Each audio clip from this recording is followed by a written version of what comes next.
अफजल सही बात नहीं है स्पीकर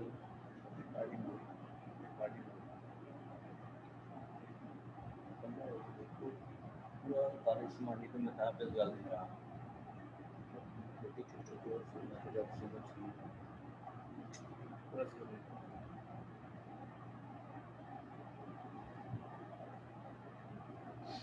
अस्सलाम वालेकुम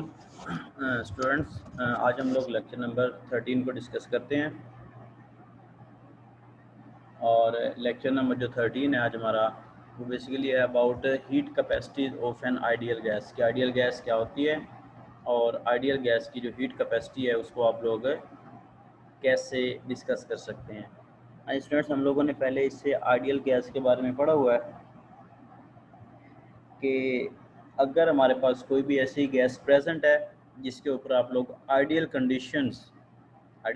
कौन कौन सी हैं? स्टैंडर्ड टेम्परेचर एंड प्रेशर, जिसे आप लोग सिंपली STP से रिप्रेजेंट करते हैं। स्टैंडर्ड टेम्परेचर प्रेशर, जो गैस स्टैंडर्ड टेम्परेचर प्रेशर के तमाम रूल्स एंड रेगुलेशन को फॉलो कर रही होती है वो आइडियल गैस कहलाती है। यहाँ पर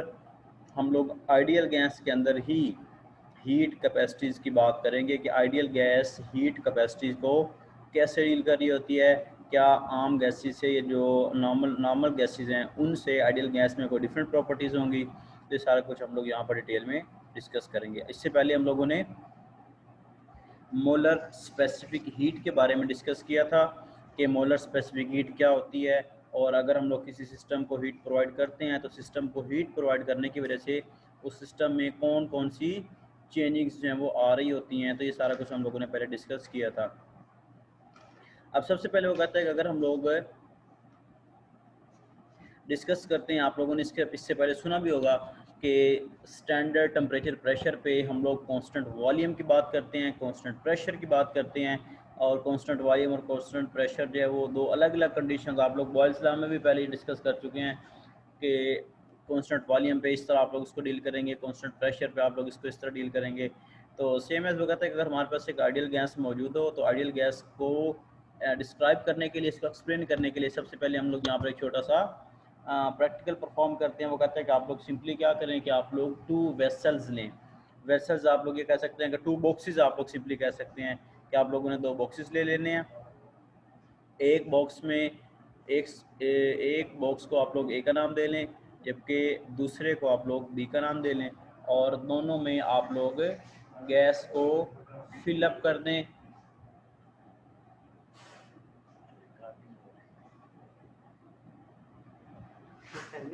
दोनों में आप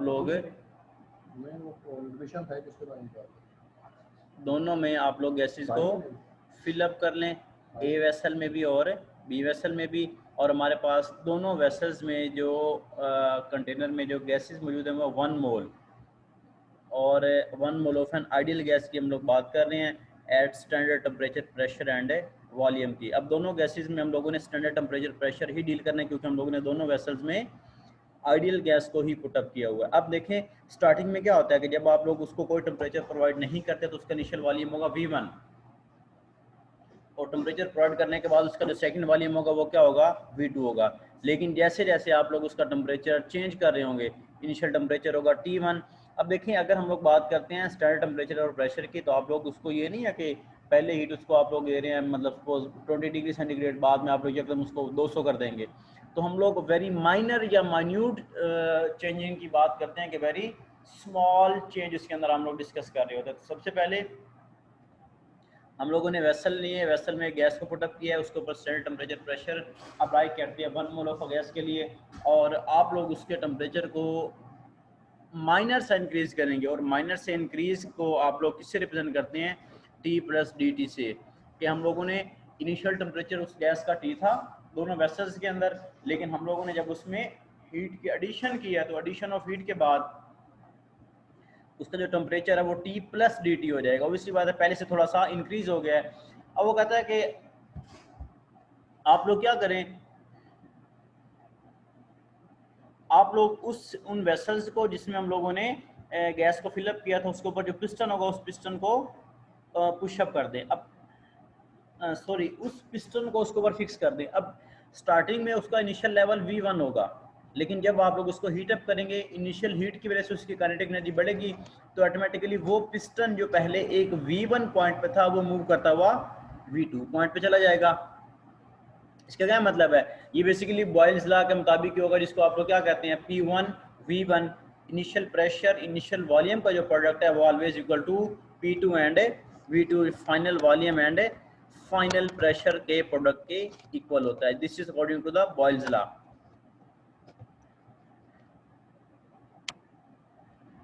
अच्छा, अब वो कहता है कि अब सेकंड आप लोगों ने क्या करना है, आप लोग एक गैस लें वेसल के अंदर, उसके ऊपर पिस्टन को पुश कर दें,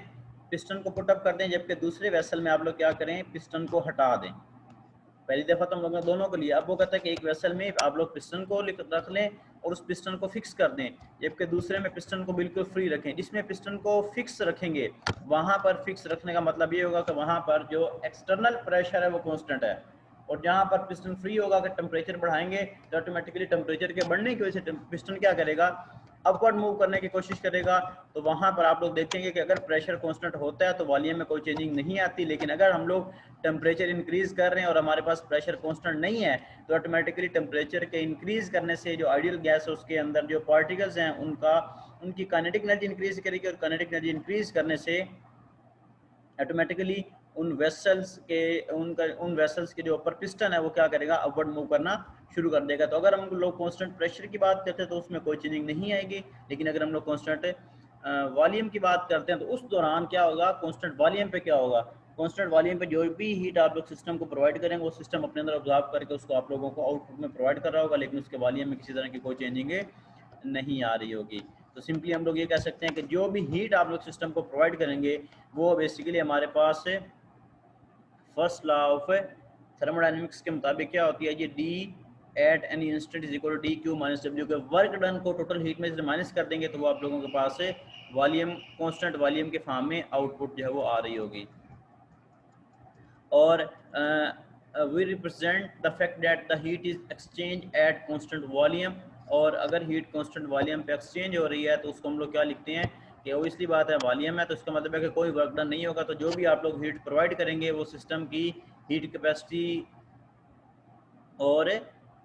सी V is the molar heat capacity at constant volume of the gas, और d instant is equal to D Q for this say practical process. तो डी इंस्टेंट को आप लोग C V and d T लिख सकते हैं, क्योंकि जो भी हीट आप लोग प्रोवाइड करेंगे वो बेसिकली उसकी हीट कैपेसिटी को इंक्रीज करी होगी, क्योंकि वो सारे का सारी जो हीट है वो सिस्टम खुद ऑब्जॉर्व कर रहा होगा, लेकिन वो आउटपुट में आप लोगों को कोई भी चीज़ प्रोवाइड नहीं करेगा। उसके बाद the volume of a gas was fixed, however internal energy is depends upon the, वही बात आगे कि मैंने बताया कि अगर हम लोग बात करते हैं कांस्टेंट वॉल्यूम है तो ऑब्वियसली बात है गैस का वॉल्यूम तो फिक्स ही है। उस दूसरा क्या होगा कि जो भी आप लोग एनर्जी सिस्टम को प्रोवाइड करेंगे वो आइडियल गैस का जो इंटरनल टेम्परेचर है वो इंक्रीज करने से उसकी जो internal energy of the system है वो क्या करेगी, इंक्रीज करना शुरू कर देगी। तो हम लोग सिंपली ये कह सकते हैं कि टेम्परेचर बढ़ाने से अगर आप लोग वॉल्यूम को फिक्स रखते हैं तो उस वक्त सिस्टम की इंटरनल एनर्जी क्या करेगी, इंक्रीज करना शुरू कर देगी। और इंटरनल एनर्जी इंक्रीज करने का मतलब सिंपली है कि जो भी टेम्परेचर आप लोग प्रोवाइड करेंगे वो बेसिकली आप लोगों को आउटपुट प्रोवाइड नहीं कर रहा, बल्कि सिर्फ और सिर्फ सिस्टम की जो इंटरनल एनर्जी है उसको क्या कर रहा है, इंक्रीज कर रहा होगा। तो यहाँ पर हम लोग बात कर सकते हैं एक्सपेंशन अगेन। अब वो कहता है कि सपोज हम लोग वॉल्यूम को कांस्टेंट नहीं रखना चाहते, पिस्टन के ऊपर आप लोगों ने जो कांस्टेंट प्रेशर की बात की वो हटा लें, तो क्या होगा कि जो भी आप लोग एनर्जी प्रोवाइड करेंगे वो एनर्जी सिस्टम को मिलेगी, और सिस्टम का जो पिस्टन है वो क्या करेगा, अपवर्ड मूव करेगा। और सिस्टम में ये पिस्टन की मोशन की वजह से ही आप लोगों ने देखा होगा कि मशीनरी वर्क करती हैं। फॉर एग्जांपल कि अगर आप लोग बात करते हैं बाइक की, तो बाइक में पिस्टन मुसलसल अप्स एंड डाउन मूव कर रहा होता है, और उसी अप्स एंड डाउन मोशन की ही वजह से हमारी जो बाइक है उसका जो बाइक जो है वो डिस्टेंस कवर कर रही होती है वो बेसिकली पिस्टन की मोशन की वजह से ही होती है। तो अगर हम लोग वर्क डन करना चाह रहे होते हैं तो हम लोगों ने वॉल्यूम को प्रेशर को कांस्टेंट नहीं रखना होता, वो मुसलसल अपने अंदर साइक्लिक प्रोसेस को रिपीट करता है, और जो इंजन है वो उसकी रोटेशन जो है वो शुरू हो जाती है, और इस तरह हमारा जो सिस्टम है वो वर्किंग करना शुरू कर देता है। उसके बाद हम लोगों ने दो फैक्टर्स पढ़े थे, C P and C V. यहाँ पर CP molar specific heat at constant pressure है, और जहाँ पर वो बात करता है CV की तो वो molar specific heat at constant volume होगी। तो यहाँ पर भी जहाँ जहाँ पर P और V लिखा हुआ है तो बेसिकली प्रेशर और वॉल्यूम को रिप्रेजेंट कर रहा है। अब वो कहता है कि when CP is the molar heat supplies या capacities of a constant pressure of a gas. Further, since the ideal gas expand against a constant pressure, dPV is equal to D into RNT. dPV is equal to R into NDT. ये basically NDT है R into NT, ये basically standard temperature pressure की conditions को apply कर रहा होता है। आप लोगों ने अब क्या करना है, दोनों इक्वेशंस को माइनस कर देना है। तो D N T Q minus, अब डब्ल्यू क्या होता है, अब सिंपली आप लोगों ने सबसे फर्स्ट इक्वेशन ये पढ़ी थी, डी क्यू माइनस यहाँ पर लिखा हो ना पी डी वी, यहाँ पर बेसिकली क्या था, मैं आपको ज़रा यहाँ पर चलो सेपरेट सोल्व कर देता हूँ। यहाँ पर था जी D Q minus W, P D V की जगह पे क्या था, पी डी वी की जगह पे क्या था डब्ल्यू, और डब्ल्यू क्या होता है आप लोगों ने पढ़ा हुआ, W is equal to F dot D. और अगर आप लोग इसको सॉल्व करते हैं एफ की जगह पे वैल्यू पुट अप करते हैं, W is equal to F dot V की जगह पे, W is equal to F dot D की जगह पे पी ए इंटू डी आ जाएगा, और ए और डी मिला के वॉल्यूम बन जाता है। तो आप लोग इसको सिंपली पी डी वी लिख सकते हैं, ये हम लोगों ने पहले भी डिस्कस किया हुआ है। उसके बाद वो कहता है कि हमारे पास इस सिस्टम में जो वर्किंग हो रही है तो बेसिकली आइसोचोरिक एंड आइसोबैरिक दोनों प्रोसेस की वजह से हो रही होती है, और इन दोनों प्रोसेस को इंशाल्लाह हम लोग नेक्स्ट लेक्चर में डिटेल में डिस्कस करेंगे कि आइसोबैरिक प्रोसेस और आइसोचोरिक प्रोसेस होते क्या हैं। कुछ ऐसे प्रोसेस है जिसमें आप लोग टेम्परेचर को कांस्टेंट रखते हैं, कुछ ऐसे प्रोसेस होते हैं जिसमें आप लोग उसके प्रेशर को कांस्टेंट रखते हैं, कुछ ऐसे प्रोसेस है जिसमें आप लोग उसके वॉल्यूम को कांस्टेंट रखते हैं। तो हम लोगों ने इनको सिंपली डायरेक्ट नाम दे दिया कि आइसोबैरिक, आइसोचोरिक। तो ये हम लोग इंशाल्लाह नेक्स्ट लेक्चर में डिटेल में डिस्कस करेंगे। अच्छा, उसके बाद अगर आप लोग देखें तो ऊपर वाली इक्वेशन में एन जो है वो कॉमन आ रहा है, डी टी दोनों तरफ है, तो आप लोग इसको बाहर निकाल लें, C P minus R N T into D T. ऊपर वाली अब ये पी डी वी की जगह पे हम लोग क्या लिख सकते हैं, आर एन डी टी, और डी इंटू पी वी की जगह पे D into R N D T लिख सकते हैं। दोनों के वजह से यहाँ पे पुटअप करें तो हमारे पास simply C P N D T is equal to C P N minus R d T. और बच्चे ये यहाँ पर मैं तो ज़बानी बता रहा हूँ, स्लाइड से देख के आप लोगों ने ये काम नहीं करना, आप लोगों ने कॉपी पेंसिल लेनी है। तो स्टेप बाय स्टेप जैसे जैसे आप लोग इसकी कैलकुलेशन करते जाएंगे, ये बिल्कुल इजीली जो है वो सॉल्व हो जाता है कि आप लोग एक इक्वेशन की वैल्यू निकाल के दूसरे में, दूसरे की निकाल के तीसरे में पुटअप करते हैं तो ऑटोमेटिकली हमारे पास जो ये आंसर आ जाएगा। और इसकी जो प्रूफ है वो आप लोगों को C P is equal to C V plus R, ये प्रूफ फर्स्ट ईयर में भी दिया हुआ है कि prove that C P minus C V is equal to R. तो मैंने ये पिछले लेक्चर्स में भी आई थिंक करवाया हुआ है आप लोगों को, तो इसका प्रूव आप लोग फर्स्ट ईयर से भी कर सकते हैं अगर आप लोगों को ज़्यादा मुश्किल लग रहा है तो सिंपली यहाँ पे देखें तो C P N minus R N D T, और अगर मजीद सॉल्व करेंगे तो क्या बचेगा, C P is equal to C V, और ये माइनस वाला है आप तो दूसरे जाके यहाँ से देखें डी टी से डी टी कैंसिल हो जाएगा, एन से एन कैंसिल हो जाएगा, दोनों तीनों में कॉमन आ रहा है तो हमारे पास क्या बचेगा, सी पी डी टी भी कैंसिल हो गया, एन भी कैंसिल हो गया, और यहाँ से भी यहाँ पे अब देखें सी पी एन और आर एन, इन दोनों से डी टी से लेफ्ट साइड से, डी टी राइट साइड से कैंसिल, एन से एन कैंसिल क्योंकि दोनों में एन कॉमन आ रहा है, तो सिंपली क्या बचेगा, C B is equal to C P minus R, तो C P is equal to C B plus R हो जाएगा। आप लोग इसको मजीद सिंप्लीफाई करना चाहिए तो आप क्या लिख सकते हैं, C P minus C B is equal to R, and this is based upon the ideal gas law. और सिंपली हम लोग जो अप्रोक्सीमेटली आइडियल गैस के लिए डिफरेंट गैसेज भी यूज़ कर सकते हैं, वो मोनोटॉमिक भी हो सकती हैं, डायटोमिक भी हो सकती हैं। मोनोटॉमिक में जिसमें सिंगल एटम होगा, डायटोमिक में जिसमें 2 होंगे। तो यहाँ पर देखें तो मोनोटॉमिक में वो हीलियम की बात कर रहा है, डायटोमिक में वो ऑक्सीजन की बात कर रहा है, और पॉलीटॉमिक में वो CO2 या NH3 की बात कर रहा है। तो इनके नेम भी आप लोगों को कम से कम याद होने चाहिए। उसके बाद वो एक्सप्लेन करता है फर्स्ट लॉ ऑफ थर्मोडायनेमिक्स, को आप लोगों ने पढ़ा हुआ है कि जब भी हम लोग कोई भी हीट सिस्टम को प्रोवाइड करते हैं तो वो जो हीट है सिस्टम को हम लोग जो प्रोवाइड करेंगे वो ना सिर्फ सिस्टम की इंटरनल एनर्जी को इंक्रीज़ करेगी बल्कि उसके साथ साथ वो सिस्टम के अंदर जो उसका वर्क डन है उसको भी परफॉर्म करती है। और हम लोग इसको क्या लिखते हैं, Q is equal to delta U plus W when heat is added to a system,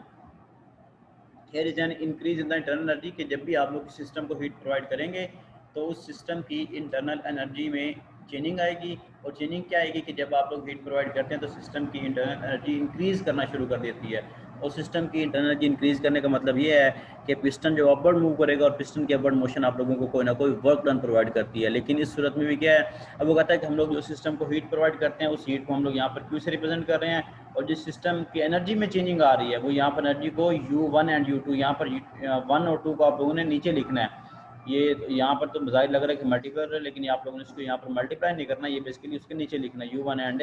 U2। तो ये दोनों सिस्टम की एनर्जीज होंगी। तो स्टार्टिंग में एनर्जी और होगी, लेकिन जब आप लोग सिस्टम को एनर्जी प्रोवाइड करेंगे उसमें से कुछ ना कुछ वर्क डन में यूज़ हो जाएगी। तो आप लोग अगर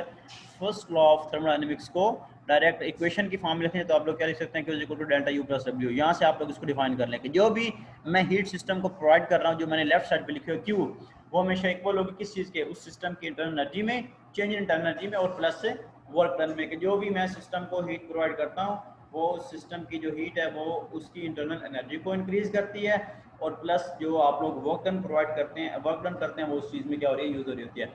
इसी वजह से मोटरसाइकिल हो, कार हो, या कोई भी इंजन हो जिसमें आप लोग मुसलसल वर्क डन की बात करते हैं, तो स्टेप बाय स्टेप आप लोग उसमें साइक्लिक प्रोसेस की बात कर रहे होते हैं कि जैसे जैसे आप लोग हीट प्रोवाइड करेंगे साइक्लिक प्रोसेस रिपीट होगा, और जो पिस्टन है उसके ups and down repeatedly motion की वजह से जो इंजन है या जो भी सिस्टम है वो आप लोगों को वर्किंग प्रोवाइड करना शुरू कर देगा। अच्छा, उसके बाद ये बहुत इंपॉर्टेंट बात है, इसको बेशक आप लोग यहाँ पे हाईलाइट भी कर लें कि हमारे पास यहाँ पर जो चीज़ें हैं वो ये हैं कि इन्हें थर्मोडायनामिक्स व्हेन हीट की, वो कहता है कि जब भी हम लोग हीट को किसी सिस्टम में एडअप करते हैं तो उसकी इंटरनल एनर्जी इंक्रीज कर जाती है, और इंटरनल एनर्जी इंक्रीज करने का मतलब है कि सिस्टम वर्क डन जो है वो प्रोवाइड करेगा। तो एक को आप लोग work done on the system will be negative, work done by the system will be positive. System ने जो वर्क डन हम पर, अब इसमें एक थोड़ी सी कंट्राडिक्शन ये है कि केमिस्ट्री वाले इसको ये कहते हैं कि अगर हम लोग work done on the system करेंगे तो वो क्या होगा, नेगेटिव होगा, और फिजिक्स वाले कहते हैं work done on the system will be positive, क्योंकि वो हमें आउटपुट प्रोवाइड कर रहा होगा। तो ये दोनों चीज़ें भी मैंने आप लोगों को पिछले वाले लेक्चर्स में बताई थी कि कौन सा किस जगह पर पॉजिटिव होता है, कौन सा किस जगह पर नेगेटिव होता है। उसके बाद वो कहता है कि हमारे पास ह्यूमन मेटाबॉलिज्म भी बिल्कुल अकॉर्डिंग टू ह्यूमन मेटाबॉलिज्म भी सेम टू सेम वर्किंग कर रहा होता है किस चीज़ के, फर्स्ट लॉ ऑफ थर्मोडायनामिक्स के, कि हम लोग क्या करते हैं, खुराक खाते हैं, हमारी खुराक हमारे जिस्म में जाती है, वो डाइजेस्ट होती है, हीट प्रोड्यूस करते हैं, और वही हीट आप लोग वर्क डन में यूज़ कर रहे होते हैं। अगर आप लोग खुराक नहीं खाते तो इसलिए बात है नई हीट सिस्टम में प्रोड्यूस नहीं होगी, तो ऑटोमेटिकली वहाँ पर कोई भी वर्क डन आप लोग आउटपुट के फॉर्म में यूज़ नहीं कर सकते। तो हमारा जो ह्यूमन मेटाबॉलिज्म है वो भी सारे का सारा इसी चीज़ पे ही बेस कर रहा होता है कि जो भी सिस्टम को आप लोग हीट प्रोवाइड करेंगे वो बेसिकली सिस्टम की इंटरनल एनर्जी को इंक्रीज कर रहा होगा। वो कहता है कि हम लोग इसके एग्जांपल्स में क्या क्या यूज़ कर सकते हैं। आप लोगों ने इसके एग्जांपल में आप लोगों ने देखा होगा हैंडल पंप होता है, जिससे आप लोग बाइक में कार में या गुब्बारे में या टायर में हवा भरते हैं, तो वो भी basically first law of thermodynamics को ही एक्सप्लेन कर रहा होता है कि आप लोग बाइसाइकिल पंप को सब बाई हैंड पुश अप करते हैं, उसके अंदर जो पार्टिकल्स हैं उनकी कुलियन बढ़ती है, उनका टेम्परेचर पहले से इंक्रीज होगा और ऑटोमेटिकली उनकी इंटरनल एनर्जी इंक्रीज होगी, तो ऑटोमेटिकली वही इंटरनल एनर्जी जो इंक्रीज होगी वो बाइक में वर्क डन की फॉर्म में एडअप होना शुरू हो जाएगी, बाइक के टायर में हवा के फॉर्म में। अब वो कहता है कि सिंपली तो हम लोग ये कहते हैं कि आइडियल कंडीशंस पे हमेशा law of conservation of energy को फॉलो होना चाहिए, लेकिन हमारे पास दुनिया में कहीं भी 100% हम लोग एक्यूरेसी की बात नहीं करते, लेकिन हम लोग ये ज़रूर कहते हैं कि आइडियल कंडीशन में हमारा जो इनपुट है वो टोटली आउटपुट के इक्वल होना चाहिए, और हमें law of conservation of energy को फॉलो करना चाहिए।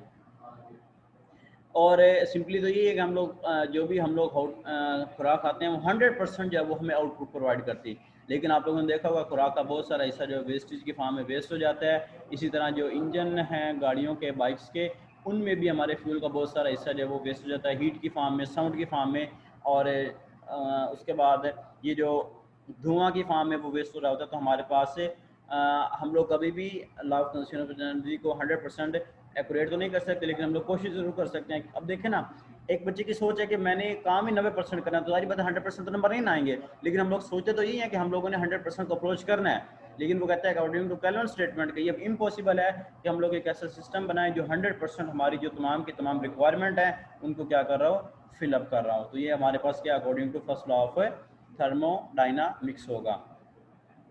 और स्टूडेंट्स आप लोगों को अगर क्वेश्चन वगैरह तो आप लोग मुझसे क्वेश्चनिंग जो है वो बिल्कुल फ्रेंकली कर सकते हैं। किस चीज़ से?